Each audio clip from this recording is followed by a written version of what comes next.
You're listening to Answers for the Family with Alan Cardoza, right here on LA Talk Radio. Greetings to all of you listening around the world, and a warm welcome as we bring you another edition of the Answers for the Family radio show. I'm your host, Alan Cardoza, and if you're a regular listener, thank you for joining us once again. If this is your first time, please make yourself comfortable as we bring you Answers for the Family. Now, each week, this show will address issues such as family crisis intervention, building self-esteem, dealing with addictions, lasting health, and so much more. Now, having over 30 years' experience working with families in crisis, I've been fortunate to meet and work with some of the top professionals in many of the helping fields and skilled authors who are working to make this world a better place for all of us. Now, you all can do me a big favor. Please check out some of our past shows at AnswersForTheFamily.com to hear some informative and entertaining guests, as well as dynamic co-hosts, discuss ways for you and your loved ones to become happier, healthier, and more at peace. Now, I'm also looking for some show ambassadors who will forward at least one of our shows to your social media group or to someone you know who can benefit from a particular subject. I want you to know that I truly appreciate it, and this is just another way that we can make a positive difference in the lives of others. And I can tell you that the topic today is such that everybody can benefit from it. So take this time right now, text somebody, shoot them an instant message, tell them that this is a show that they're not going to want to miss. Now, I want to share that in most cases, and especially with this show, my co-host would be Gabriella Von Ray. Now, unfortunately, she is on a plane right now, and she wasn't able to join us. But I just wanted to tell you a little bit about her and about her movement because it fits perfectly with this show. So Gabriella is the founder of the Dare to Be Kind movement. She's been on the road filming. She's been interviewing not-for-profit associations and people from all walks of life who have taken up the Dare to Be Kind challenge of one act of kindness in a 2-mile radius to highlight to everyone how kindness begins in your own home, in your own neighborhood.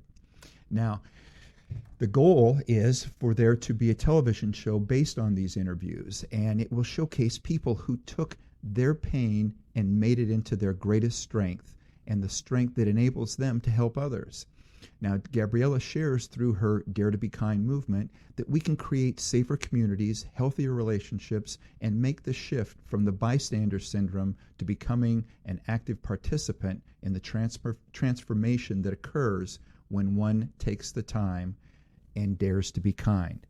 Now, if you want to know more about that, you can go to the Facebook page, which is Dare to Be Kind Movement, or to the website, Dare to Be Kind Movement.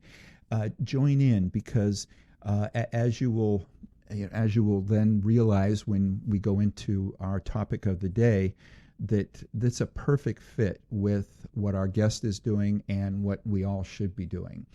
And I'll now not tease anymore. I'll go into the topic of today, which is also the title of our guest's new book. It is The Rabbit Effect: Live Longer, Happier, and Healthier with the Groundbreaking Science of Kindness. I told you. So this book shows that how we live, work, and play affects the body in profound ways, altering our metabolism, our immune functioning, our mental health, and the course of disease. Now, exploring why how we treat each other in our day-to-day lives is critical, and that kindness is a key driver of health. So stay with us as we discuss paradigm shifting and empowering, providing a new way to think about health, wellness, and how we live our lives. So joining us to talk about the rabbit effect is Dr. Kelli Harding. Kelli is an associate clinical professor of psychiatry at Columbia University Irvine Medical Center. She is a diplomat of the American Board of Psychiatry and Neurology, as well as boarded in the specialty of psychosomatic medicine. Kelli has spent much of her career working in the emergency room at New York Presbyterian Hospital. She has appeared on the Today Show, Good Morning America, and NPR, and now Answers for the Family. So, Kelli, welcome to Answers for the Family.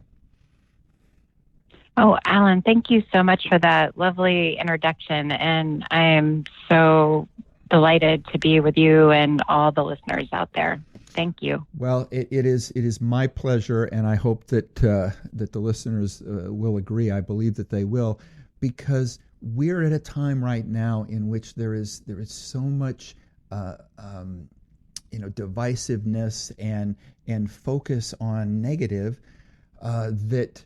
And I get people that'll ask me, like at the gym, who's going to be on the show? What are you guys talking about?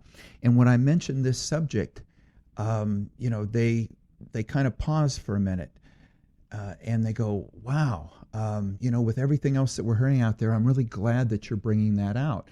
And I do see it as almost like a pendulum situation. With all of this push on the pendulum in the wrong direction, it's just bringing out more people like you writing books like this so that we can swing the pendulum back the other way and get geared more towards kindness and more positive things in life. So thank you for being part of that group that's pushing the pendulum in the right direction. Well, thank you, Alan. And I would say you're doing the same thing because, we know that our brains tend to focus on the negative a lot of times, but there are so many good things happening out there as well. And there's so many people invested in good things happening. And I think it's also really important that we highlight those stories and also just know that we're part of something much bigger. So thank you. Well, and I absolutely agree that, and part of being something that's much bigger is we need people to understand that this is where our ears and eyes need to go. If we continue to watch the negativity, if you watch the news and you sit there and you listen to that, the advertisers are betting on that. They're betting that that's what you're going to watch. When you turn that off and you turn on shows like ours or shows like the Dare to Be Kind movement, or you read books or you listen to podcasts, and you study things like the rabbit effect, you're making a shift. And when advertisers see that, they're going to stop putting their money there. They're going to put it here. And that's where we're going to get the biggest shift. I sure hope so. Well, we're doing our part. Exactly. And all the listeners out there as well. So thank you. Yes. So, but at the same time, listeners, pass it on to somebody else. That's how you can do your part. So now getting with the book. Oh, I'm sorry. Go ahead. Oh, I was just going to say, Alan, I really loved how you started the show, too, because that's actually something that I often recommend to people because it just really creates this ripple effect of kindness. And as we know from all the data now, that's also really good for not only our mental well-being, but our physical health. And that is just, thinking we've all experienced kindness in our lives and thinking about somebody who's been kind to you. And once you have an image of that person, think about reaching out to them or to, if they're no longer with us, maybe somebody who knew that person and just, send them a note to say, I'm thinking about you. It can be as simple as a text or an email or a phone call or, even asking to meet up for coffee or lunch or something. But, I think that's one of the that's been one of the great joys for me is hearing of those stories and how the kindness has continued to spread. And, we're all a part of this big network of people that have been kind to one another. So thank you. Yes, I couldn't agree more. And one of the things in regards to the book is, it's one thing for us to tell people, okay, we go, look, it's good for you, be kind. But what I love about the book is that you go into the science of it. And that's where, so we're getting into the mitochondria. We're getting into the science of why this works. So I know the book kind of goes into it, and it's sort of like it's medical mysteries. Why does this work? So how did you come to decide that not only am I going to try to spread kindness, but I'm going to research everything that I need so that I can present the medical mysteries as to why it works? So, Alan, as a physician, I'll tell you a little bit about how I got into it, but just to say, first of all, I mean, it is so clear that kindness saves lives. And it's not just, in the rabbit effect, I described hundreds of studies about this. It's not just one. Like, we have ample data how kindness saves lives. And because of that, once I figured this out and found it out, I felt so compelled that this was something that we needed to be talking about, not just in our hospitals and clinics or even our schools of public health, but really, in our communities, exactly as Gabriella is doing with her Dare to Be Kind movement. We need to be talking about kindness, in the places we live, in our workplaces, in our school systems, and all these different areas of our lives. So, that it's an urgent message. And I think you also really talked about how part of the reason I also felt so compelled to write The Rabbit Effect is because I think it's no secret. We're not doing a great job of it right now in this country. So we need to be thinking about how we can be kinder to one another, because it really impacts our health, both our mental health and our physical health. Now, so just share some of the scientific sides of this. Give us some of those specifics. And I know there's a lot of great stories, and I'll want you to share some of those.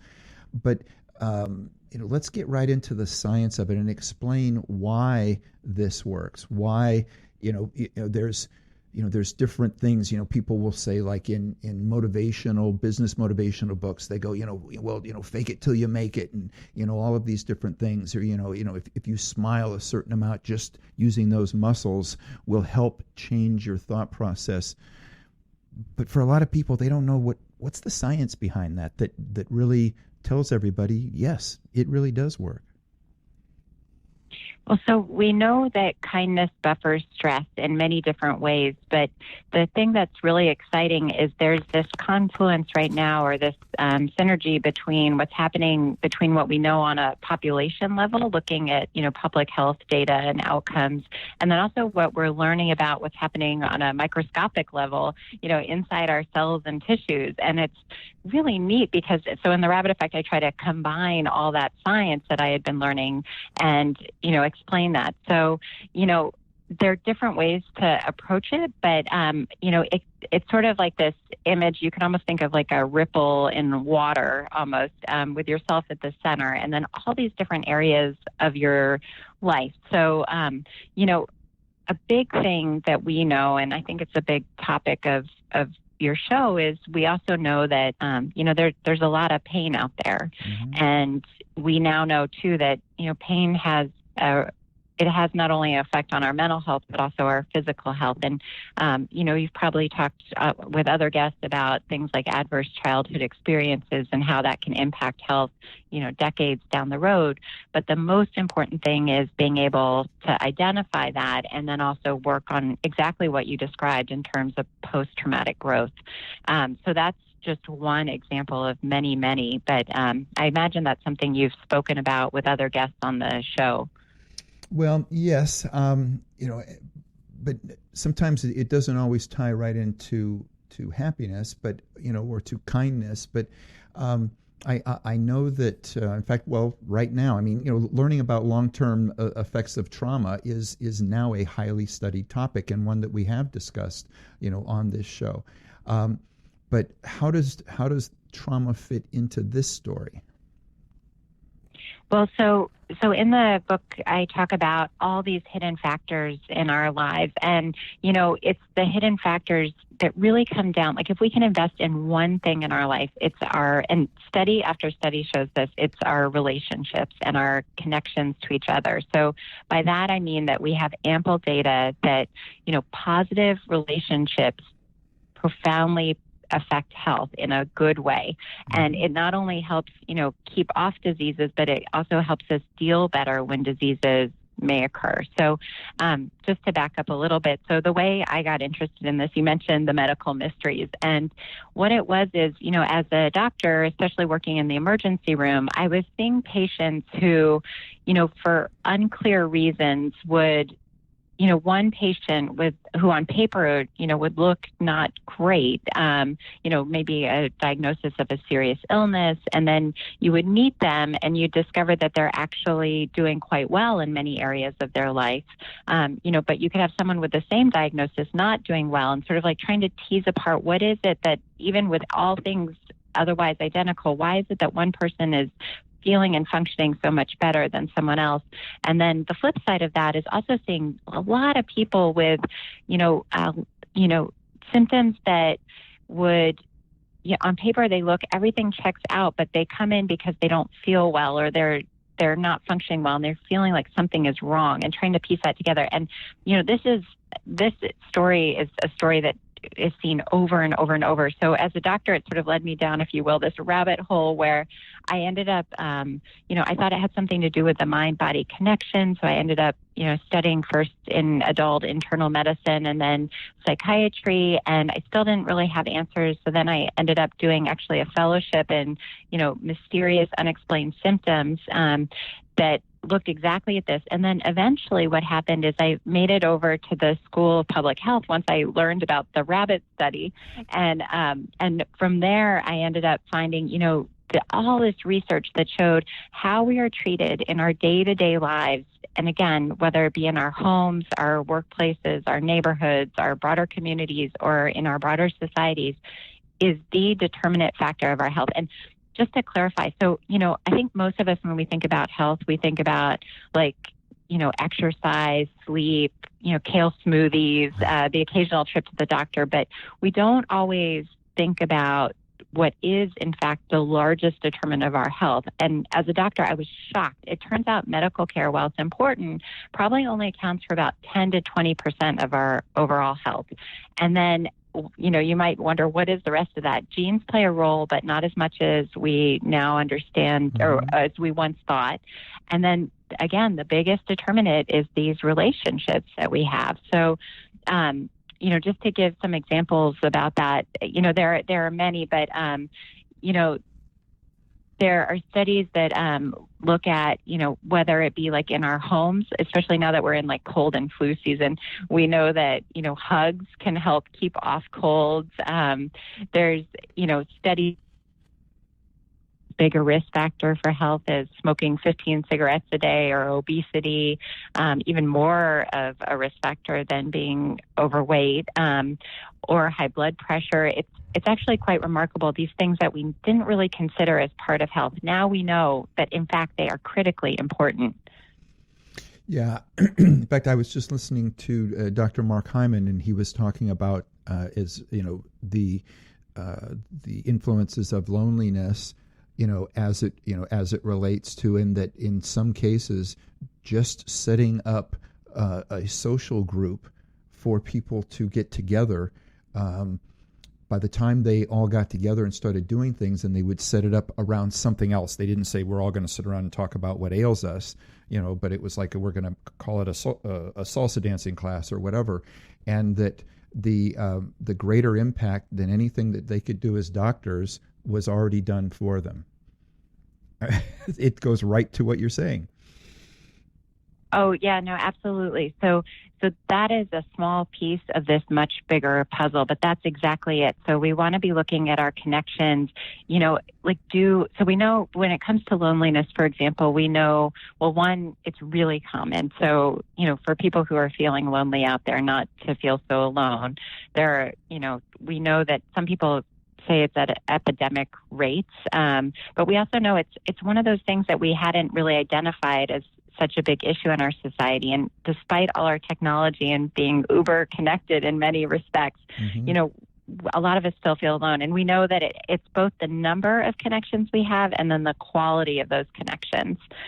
So I always think of, it was Elvis Presley who said he felt lonely in a crowded room. It's sort of that same idea that, we can be surrounded by people, but we want to do what we can to connect it.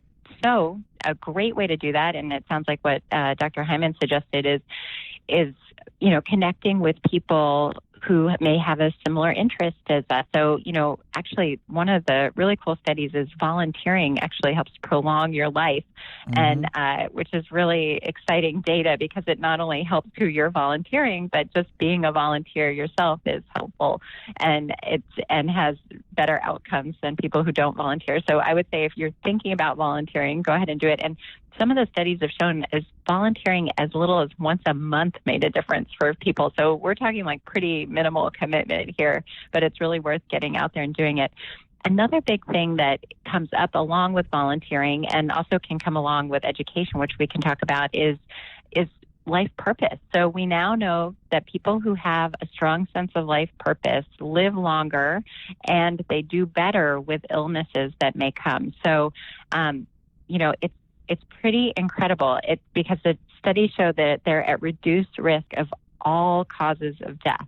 So we know that they have like a 72% lower risk of stroke, 44% lower risk of heart disease, and half the risk of developing dementia or Alzheimer's. So, and actually there's some really interesting data around this, these long-term studies that follow people without a diagnosis of dementia and showed that people who reported a high sense of purpose in life also had, even if after they passed away and the researchers looked at their brains themselves, and because they'd given permission for that, showed a lot of disease in the brain, they still functioned better and fared better and lived longer despite having this illness, because it seemed as though somehow this sense of purpose was protective. So, think about what you get passionate about and, do it. So, Alan, I would say you are totally doing it with this talk show. So thank you. Well, and in fact, I've said before on the show that I've been blessed with multiple occupations that has allowed me to make a difference, and by doing that, it has kept me young, it has kept me healthy, and again, I just feel that I've been very blessed with those opportunities. So thank you for that. Now, something else that you talk about in the book, because it goes into the area of severe mental illness, and in the book you talk about how that unfortunately people with severe mental illness sometimes receive a lower quality of medical care. But the part that amazed me was the statistic was that they are at risk of dying on an average of 28.5 years earlier than somebody without a severe mental illness. Can you talk more about that? I know. That number, that number just blew me away. I read it and then I stopped and I went back and I read it again because I thought, no, I misread this somehow. And then I realized that, no, it was correct. Yeah, so unfortunately that number is correct, and it's heartbreaking, right, to think about that. So we know, so here's what we know, that, with somebody with a diagnosis of severe mental illness, they are at risk of, practically 3 decades of life lost. And, a piece of that can be suicide. So that's one part of it, but it doesn't account for the whole story. So we know that people with severe mental illness are less likely to get quality medical care. So that's a big piece of it. And then the other big piece of it is there seems to be, we know that people with severe mental illness are also at 2 to 3 times the greater risk of things like heart attack and stroke. So there seems to be some sort of overlap between what's happening in the brain and what's happening in the body. And, the big culprit that people are thinking about and that the evidence seems to suggest is probably it relates to inflammation. And we know that stress can be a big component of that, and negative stress. And we also know that stress can be buffered by positive relationships. So, as someone who works in mental health, I think it's really critical that, for people with with diagnoses, and then also for their family members, that they really be aware, because, I think this is also where we bump up against stigma in this country, because, we know that sometimes people who come in, and I've seen this in emergency rooms, when somebody comes in with a diagnosis of severe mental illness, sometimes that eclipses all the other problems they may have. So new symptoms may be attributed to something related to their mental illness when it in fact may not be. So, and that's unfortunately something I've seen too often, even in, some of the best hospitals in the world. So I think, it's something as for the clinicians who are listening out there, it's important for family members to be aware of. And it's also just important for all of us to talk about because, we know that depression is the number one cause of disability around the world, but it's also, there's still so much stigma around mental health and talking about mental health. So we can all do our part. Every single listener can do their part by, talking about emotions, talking about mental health. And, people are now increasingly sharing their own experiences. And, I think that's the worst part of it is people feel so alone when this is happening to themselves or a family member. And, I think it's just so important, and a big part of kindness is recognizing that we all have struggles. Well, you just brought up the thing about people talking about their own experiences, and we have an instant message that has come across to us. And again, I want to thank those that take the time either to send an instant message or to send an email or a text or something into us to ask the questions on the air. But this one reads, I think the science you bring is an important piece that makes my story even more powerful. I won my battle with cancer 5 years ago thanks to the love and encouragement of my family and friends. Their laughter, hugs, and tremendous love kept me feeling lifted and positive during my many months of treatment. In complete remission now, the experience led me to a new career working as a counselor with patients dealing with a range of conditions. I just bought the audio version of your book and will be sharing your wonderful message. Best wishes to you for great success with The Rabbit Effect and all of your work. And this is from Gregory in Connecticut. Oh, wow. Thank you so much, Gregory. I can't even tell you. That gives me goosebumps to hear. And I'm so grateful for that.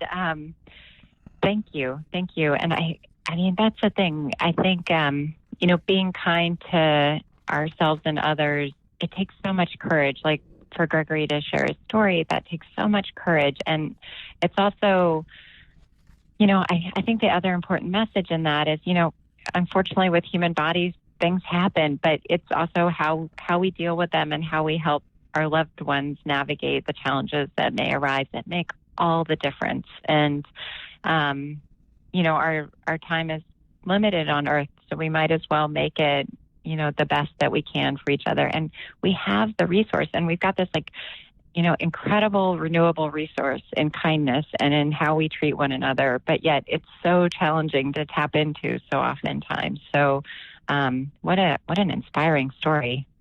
Yeah, it really is. Now, for everybody out there, the book is called The Rabbit Effect. Live longer, happier, and healthier with the groundbreaking science of kindness. We are talking with Dr. Kelli Harding. We'll be right back. You're listening to Answers for the Family. Founded over 30 years ago to meet the needs of families in crisis, West Shield has continually focused on resolving issues that negatively impact families and businesses. Our signature therapeutic transportation service helps to ensure that adolescents in crisis are safely transported to specialized schools, programs, and treatment centers with unsurpassed experience and success. We are supported by our full-service licensed investigation agency that has legally, professionally, and compassionately located hundreds of runaways and teens. We are experienced and qualified to help, offering solutions which may include referrals to our international network of top professionals in the fields of educational consulting, psychology, psychiatry, and investigations. Simply put, West Shield Adolescent Services and West Shield Investigations are the best solutions when your family is facing a personal crisis. Call 1-800-899-8585, 24 hours a day, 7 days a week. That's 1-800-899-8585, or visit our website at westshield.com. Thank you. And we're back. You're listening to Answers for the Family, and we are talking about one of my favorite subjects. We're talking about kindness, and the beauty of this show is that we have Dr. Kelli Harding, and we're talking about the science of kindness and why it improves everything, both physically and psychologically. So now, Kelli, I was going to, what was my question?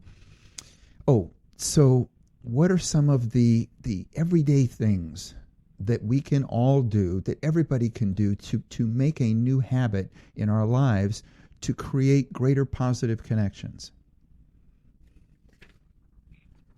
So I have lots of ideas on that. Okay. So thank you for the suggestion. I'm going to go ahead and just dig into some of them. And because there are so many, that was actually part of with the book in the Rabbit Effect. I have what I call toolkits at the end, sort of in each chapter, to just sort of give suggestions for that particular realm of our lives. And I think, what's exciting too is, we all experience adversity in different areas of our lives. So we want to try to buffer the other areas of our lives so that we can navigate when tricky situations come up. For instance, we know that when people feel supported and connected at home, when things don't go well in the workplace, that, they're able to navigate those situations better. So, and it's the vice versa when it comes to things, like what's going on. If we live in a stressful neighborhood, if we have a workplace that's supportive, that can make all the difference.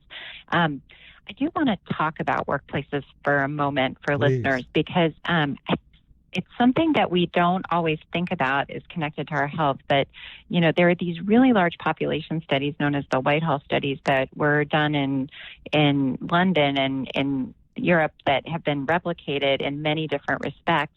And what they show is that, it was an incidental finding, but basically they were looking initially at, sort of what increased the risk of somebody's risk of a heart attack. But it turned out the thing that they found out was it was the workplace itself and how the people were treated in the workplace. So we know that, you just never imagine that would be, more than like cholesterol or blood pressure. It would be how the person, how much autonomy did they have at work? What was their ability to engage with things? Pretty incredible stuff. So for people who are out there, maybe in workplaces or volunteer places, every little bit of kindness counts. So think about how you can offer gratitude for the people that surround you and the work that they do. I think a lot of times when it comes to kindness, we sort of say things like, we all know it's nice to be kind, but I've joked that you could probably throw out a lot of the HR manuals and just rewrite it as be kind, because in fact, that's really what the data shows. And not only that, but workplaces that are supportive of the human beings that work there are more productive, and the people are more creative. They take less sick leave. Some of the companies have even reduced their healthcare expenses by 50%, which is pretty incredible. Wow. So, there's really no downside. And that doesn't mean conflict's not going to come up, but it just means when it does come up, that the parties involved need to treat each other with dignity and sort of focus more on the problems and less on the people, if that makes sense. It makes perfect sense. And so we know how important, and just how critical connection is to our health. How do you believe technology fits into this? Oh, gosh. Technology is not going anywhere. Yeah. So I guess that's the thing. We know it's here, and it's what's enabling us to have this lovely conversation right now and all your listeners to listen. So there are upsides. I think the other thing is, though, we're sort of in uncharted territory with our relationship with technology. And, now we're about 12 years out from the invention of the smartphone. And so, we've gone through this sort of, and I think, they're calling kids who are 12 and under now the Generation Alpha, basically, because they've never known life without smartphones, and, how prevalent they've become in our world. But, the big thing we know is our brains and our bodies are really wired to be face to face. And there's all this really interesting science I talk about in the Rabbit Effect around our brain waves sync up when we're talking with someone. We know that things like touch and, positive touch, holding hands with someone we love can reduce pain and anticipation of pain.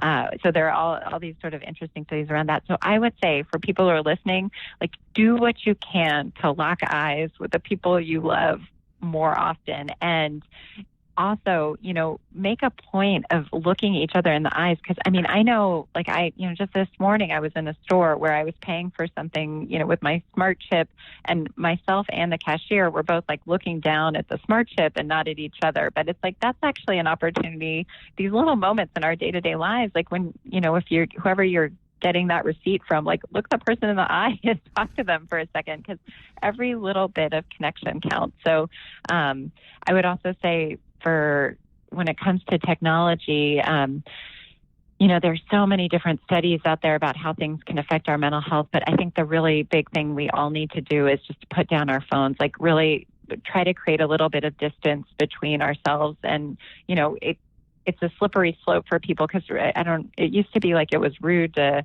have your phone anywhere near a dinner table, or if you're at a dinner. And now you'll see people just having their phone sort of sitting on there. And there are actually studies that distracts us from connecting with the person in front of us. So once I saw all that data, I was much more intentional about putting my phone away, trying to have periods of time without it, not necessarily checking that email first thing, giving yourself more time. What have you found has worked for you for sort of limiting technology time? Well, it's some of the same types of things. One of the first things that I had to do was to make sure that at night that I put it at the other end of the room and silence it, because what would happen is, and especially because in my business, on the adolescent services side or on the investigation side, we can get calls that would be in the middle of the night. But so I used to literally keep it on the nightstand next to me, and it was just a huge distraction. I wasn't getting good sleep. So first of all, it was just move it move it out of the way and silence it so that it at least doesn't interrupt you. Because for me, when it was on the nightstand, even if I silenced it, the light would flash, and so that would still wake me up. So that, and just take time away from it. Don't make it the most important thing. And here's one that everybody could probably enjoy. I don't own any part of this app or whatever, but I'll still tell you, there's an app out there called RoboKiller. And for all of those calls that come in that are annoying, of somebody trying to scam you or sell you, it trains itself to the point to where it answers it for you, and then weeds them out so that you don't even have to deal with the ones that are, that are possibly. Mine actually comes up and says, scam alert. So it's already identified certain numbers as a scam, so you don't even have to answer it. So yes, there's a lot of things that we can do to limit it, I think, for ourselves and for our kids.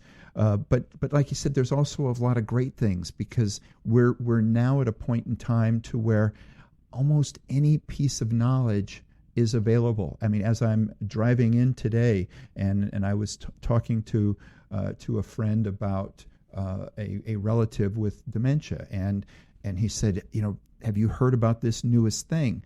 And I said, no, but I'm driving right now. He said, well, I'll text you the information, and you can pull it up on the computer after your show, and this is some information that he got from another country. We would have never grown as fast as we've grown in the medical area. To be able to defeat a lot of these things, because now we're putting some of the top brains of the world together and saying, look, we found this out, and somebody else found out something similar in another part of the world. They can now collaborate, and they may, together defeat diseases that we thought that we might never defeat. So yes, there's a lot of positives too. It's just, I think it's like everything else. It's you need to balance your life, and you need to do it in doses that are healthy for you. Absolutely. So I think you're describing sort of where it seems like we are in some ways as a society and global society with that. It's like technology is partly the problem, but it's also partly the solution. And so we need to be putting more of those things in. And you are absolutely right. I am so inspired by how much information is out there. And, there's sort of, some people joke, it's like the information superhighway's got a lot of litter on it. So you have to be somewhat cautious of where you're getting information from. But at the same time, the possibility of informing yourself about what's going on and in terms of your body and your health and the people you love is incredible. And as a physician, I'm really excited because it's an opportunity to really partner with patients and help them navigate, things that come up. And the other thing is, and a real reason I wrote The Rabbit Effect is, wouldn't it be incredible if nobody died of preventable illnesses anymore? Mm-hmm. Like, gosh, can you imagine? It's a big, ambitious goal. But I think the thing is we need to be talking about prevention, because there's so much that we can do to try to slow down things when they do occur, and also think about how we can prevent them. One thing we didn't talk about, but I do want to just mention to listeners, because it's so relevant for every human being on the planet, is education. So we know that education saves lives. This is a startling statistic, but for every one life saved by biomedicine, we know that education saves 8. And here's the striking thing. Education isn't just formal education. It's lifelong learning. So, we want to engage our brains, because it's not only good for our brains, our sense of purpose, our mental health. It's also great for building community, and that can be done in so many ways. So kudos to all your listeners out there, because they're participating in this right now by listening to this talk and, maybe sharing some of the information or thinking about how they could apply it in their own lives. And then, the other thing is, dive into topics you're interested in and try to connect with people that are working in those areas. And that's another area that technology is phenomenal, because now it's like, if you read a really interesting study, you can, reach out to people that have worked on it, or you can, connect with other people that, for instance, like with what Gabrielle is doing with the Dare to Be Kind movement, you can partner with other people that are also interested in the same thing. And that is phenomenal. It's a big part of health. Well, I couldn't agree more. Now, we've got about 10 minutes. And I know I love the fact that we're staying really positive and everything else, but the reality of where we live and where we're at is everybody's not going to be kind. So what do you do when you encounter unkindness or somebody that's just mean? Sure. So the most important thing to remember is kindness is a practice, and we all have our moments. So we're all human beings. And we also know that hurt people a lot of times. So, when you're at the most, in the moment that it's happening, it's important to stay calm and recognize that the behavior may reflect something that you have no idea what's happened in that person's life or in their past. So to be aware of that aspect to it may not and probably isn't about you, to be honest. The other thing is, I think it's important to realize that, the world isn't sort of divided into kind and unkind people. We sort of all think well, I'm kind, but it's really that guy over there. That's the problem, or my boss, or my relative. But the thing is, we all have our moments, and there's studies that back this up. And in fact, one of my favorite one is called the Good Samaritan study that was done at Princeton University back in the 70s, where it was people who were actually training for the ministry, and they were asked to give a lecture about the Good Samaritan.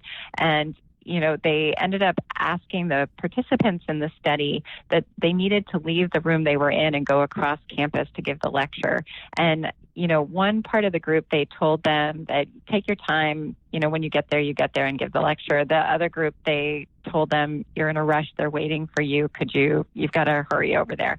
It turned out the people who were not in a rush, they as part of the study, planted someone who was in need of help, and he was an actor as part of the study in the path from one place to the next. And what they found is that, here are the students going to give a lecture about helping people, essentially about kindness, right? And that they found that when people were pressed for time, they only stopped to help about 10% of the time. So, and these are kind people. So I think, that's the thing to keep in mind.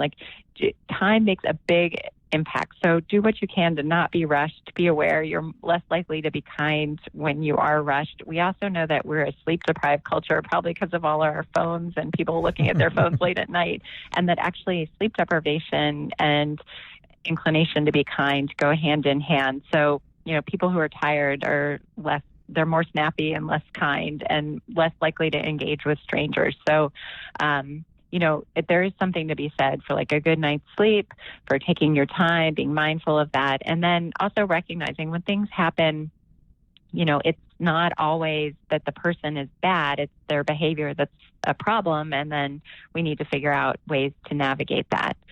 But I think, what do you do when you encounter someone who's unkind? It depends on the situation. But yes, I do start out by giving people the benefit of the doubt.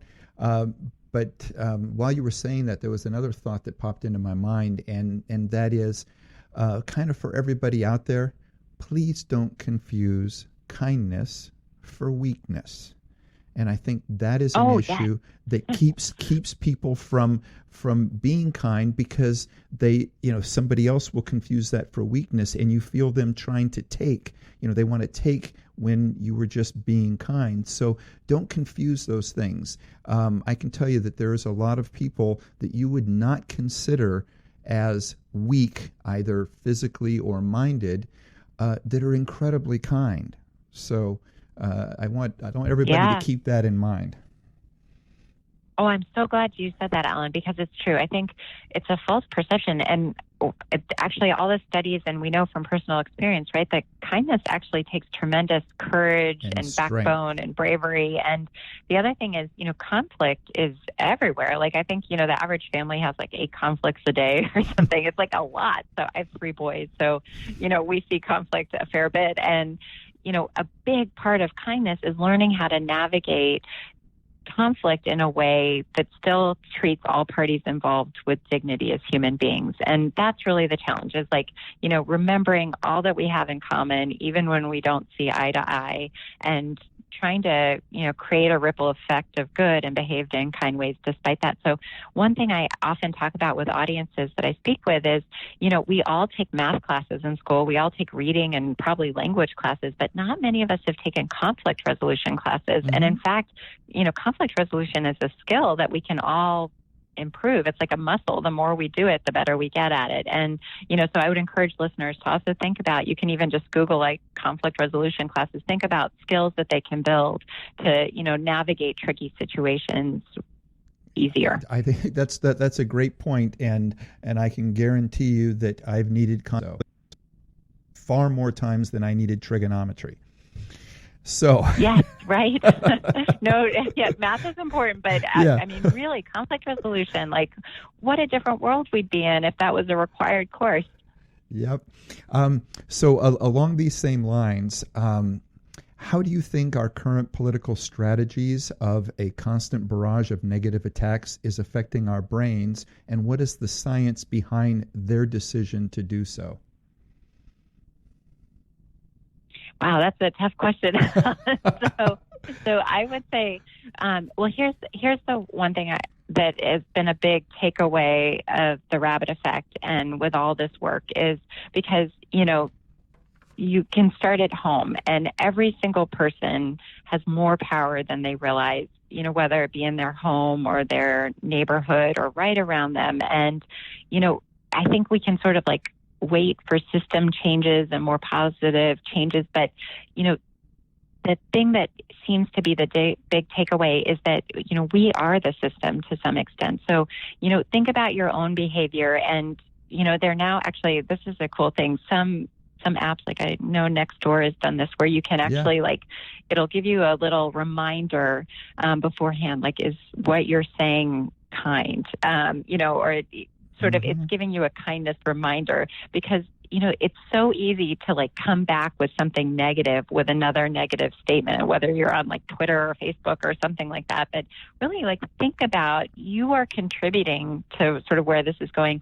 And we do know that, unfortunately, we know unfortunately, we know that negative behavior, we mirror each other with that. So it can easily get out of control quickly, but just as powerful is positive behavior. And that when you see someone else being kind, you're more likely to be kind. So, be the change, be that person that's going to do something kind and rise above, the kerfuffle that's going on, because I think, together we can do that. And the exciting thing is I've been around the country talking with people about the rabbit effect, and I'm just so encouraged by all the positive things people are doing out there.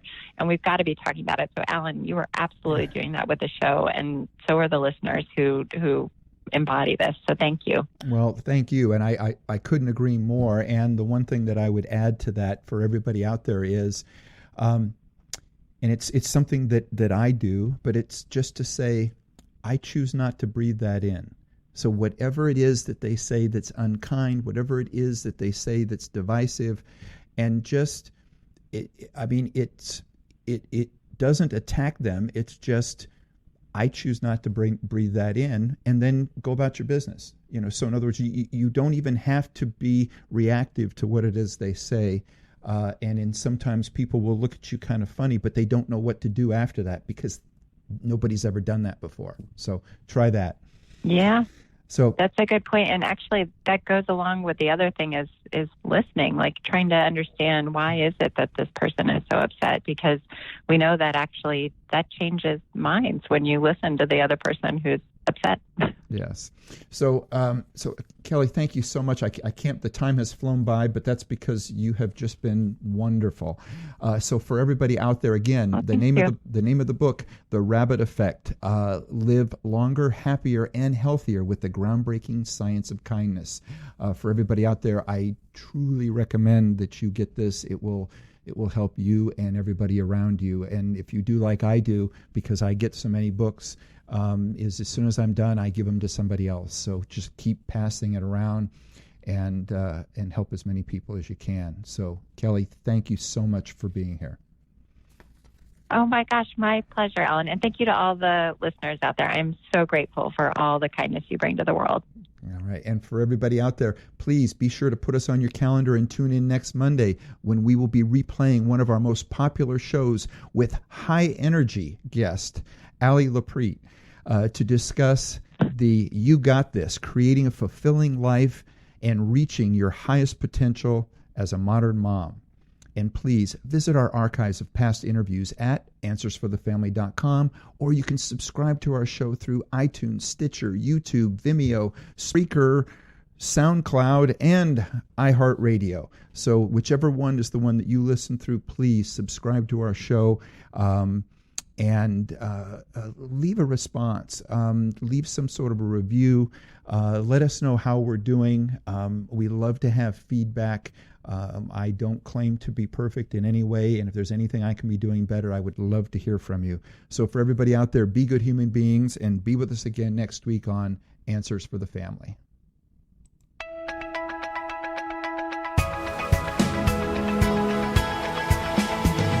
You're listening to Answers for the Family with Alan Cardoza, right here on LA Talk Radio.